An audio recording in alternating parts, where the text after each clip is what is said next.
kita membahas soal gunung gitu ya, mungkin sudah tidak asing lagi di telinga kita gitu ya. Gunung-gunung di Indonesia yang begitu banyak, bahkan di seluruh dunia gitu pun ada gunung yang aktif maupun tidak aktif. Ini mempunyai peranan khusus bagi kehidupan manusia gitu ya. Tidak hanya untuk sumber kehidupan manusia, tapi juga untuk menstabilkan bumi kita gitu, jadi goncangan-goncangannya. Ya, peranan gunung-gunung ini juga ada dalam Al-Quran gitu ya. Al-Quran mengarahkan perhatian kita kepada fungsi geologis penting dari gunung gitu ya. Ini ada dalam Al-Quran surat Al-Anbiya ayat 31 ya, yang artinya kurang lebih seperti ini. Dan kami telah menjadikan di bumi ini gunung-gunung yang kukuh gitu ya, agar ia tidak guncang bersama mereka. Dan kami jadikan pula di sana jalan-jalan yang luas, agar mereka dapat petunjuk. Ayat tersebut mengatakan bahwa gunung-gunung berfungsi meredam guncangan di permukaan bumi. Kenyataan ini tidak diketahui oleh siapapun gitu ya pada masa ketika Al-Quran diturunkan.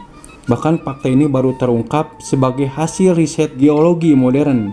Awalnya manusia mengira gunung-gunung ini hanyalah tonjolan-tonjolan di permukaan bumi gitu ya.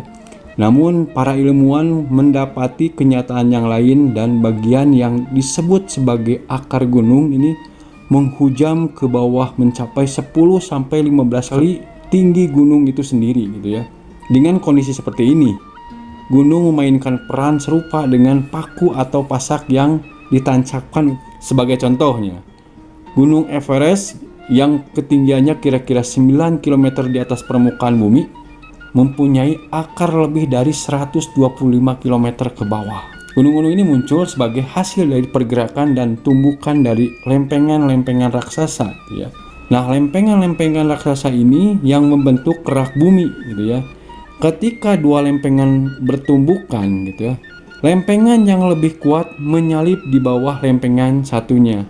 Sementara yang di atas adalah melipat dan membentuk dataran tinggi dan gunung gitu ya. Nah, lapisan yang bawah ini bergerak di bawah permukaan dan membentuk perpanjangan yang dalam bergerak ke dalam atau bergerak ke bawah gitu ya.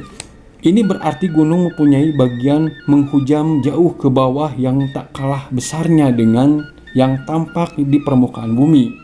Seorang profesor geologi kelautan yang terkemuka gitu ya, beliau berkomentar mengenai gunung yang memiliki akar ini. Perbedaan dasar antara gunung daratan dan gunung di laut terletak pada materialnya ya. Namun karakteristik serupa. Keduanya memiliki akar yang menahan tubuh mereka yang menjulang. Pada gunung-gunung daratan gitu ya, material ringan dengan kerapatan rendah dari gunung dihujamkan ke dalam bumi sebagai akar. Pada gunung-gunung lautan ada juga material ringan yang menopang gunung sebagai akar.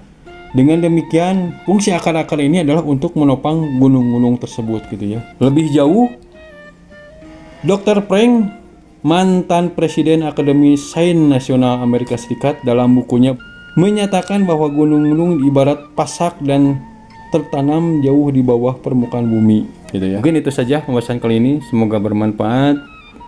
Terima kasih.